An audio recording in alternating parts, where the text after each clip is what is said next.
Truthfully Speaking Grace is a global podcast dedicated to connecting, celebrating, and inspiring listeners with empowering conversations.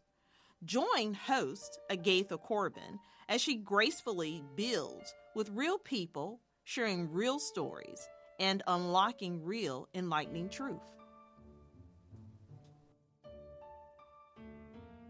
Welcome. This is Truthfully Speaking Grace Podcast with your amazing host, Agatha Corbin, giving you real conversation with powerful topics and connecting with real inspirational people from all over the world. So sit back, relax, and let's get this podcast started.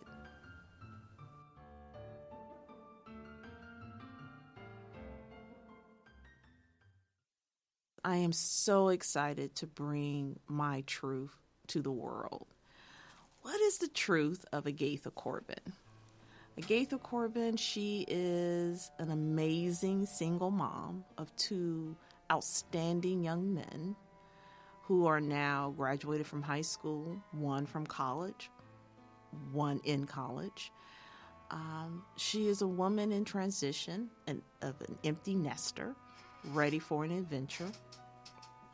And doing this podcast, telling my truth and listening to other truth is part of that. Born and bred from Dayton, Ohio, was the daughter of two amazing parents, Angelina and Ralph Corbin, who are now no longer with me, but with me in spirit, particularly in this podcast. I was always known as a talker. An inquisitive child that always asked questions and always loved to hear people's answer, always ready to observe a person's response and their emotions and be respectful for how they felt. So this podcast has given me an opportunity to hear those truths, how their truth has impacted their lives. I know my truth has. Growing up here in Dayton, Ohio, I grew up in West Dayton, proudly, in the Resident Park area. I went to Jane Addams Elementary, which is no longer in existence. I also went to Resident Park, which is now a totally different school. I went to junior high right down the street at Roth, which is now Thurgood Marshall High School, but back then it was Roth Junior High School. And then once I get into high school, I went to Paul Laurence Dunbar High School.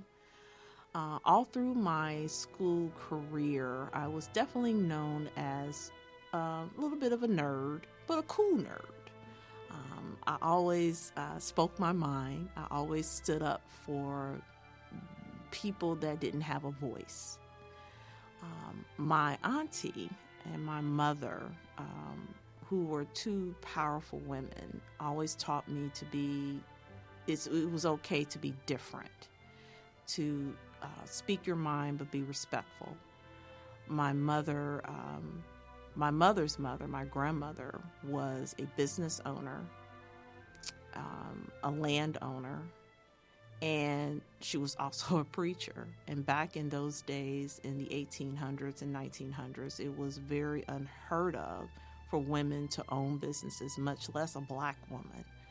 But in the state of Oklahoma and Texas, there were a lot of Afro-American business owners and women owning ranches and homes because they had no choice. They were out there in the frontier making it happen. On my dad's side, Ralph Corbin, he grew up in the Deep South, Rockford, Alabama. It was 13 of them, and they were sharecroppers. They had sharecropping land to this day down in Rockford, where they shared land with former slave owners. So he had a different perspective than my mom, but in my household, I got to hear their truth every day. My parents grew up in the Depression.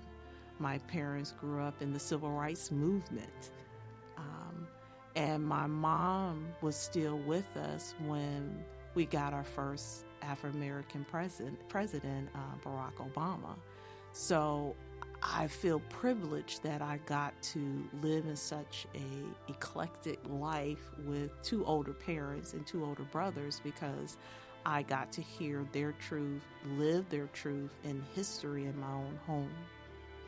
And it made me a better student. So when I got in school, I sopped up history, I sopped up English, anything where I can read or write about some type of truth excited me. So this podcast is, again, a great way, a great outlet for me in this transition that I'm in.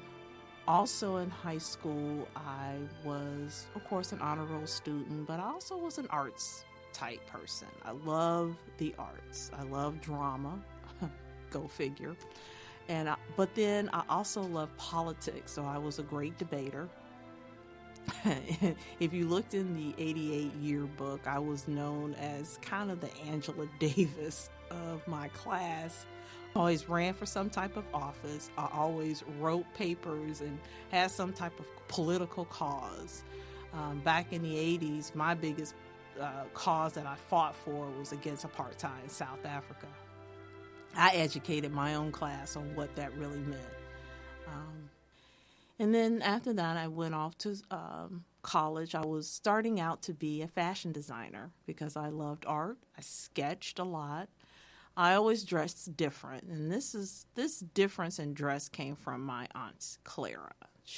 I called her the Black Audrey Hepburn. She always dressed with such class, suits fit to a T, beautiful jewelry, makeup flawless, and I always wanted to be like her when I grew up.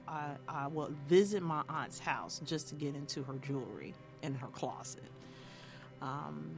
She taught me how to be a lady. So yes, I had some tomboyish in me and a nerdish in me, but I also was taught how to be a lady, how to carry myself as a young black girl in this country. Never felt that I was beneath just because the color of my skin or because I was a female.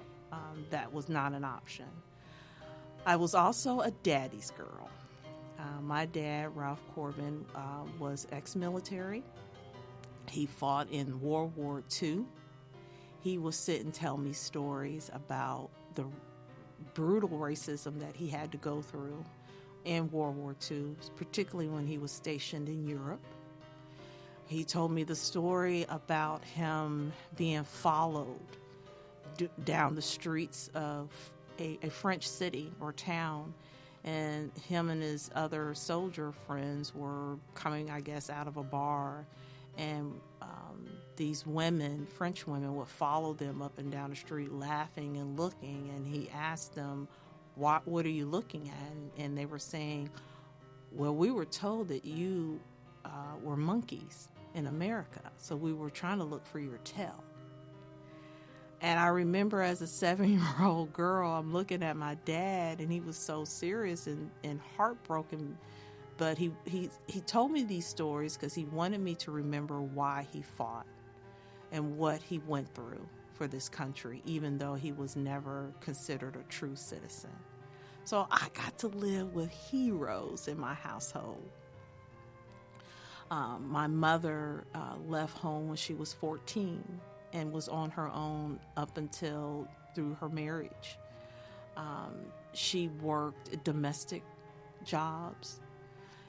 She told me how sometimes she was treated in those days when you work in domestic jobs, but she kept them because she needed her and my dad to put food on the table until she finally got a job with the government. So that's how my parents met. They met at Wright Pat Air Force Base, and my brothers were already here. I am what you call an Abraham and Sarah baby, where I came about when they had grandchildren and they were so done. And my mother always wanted a little girl.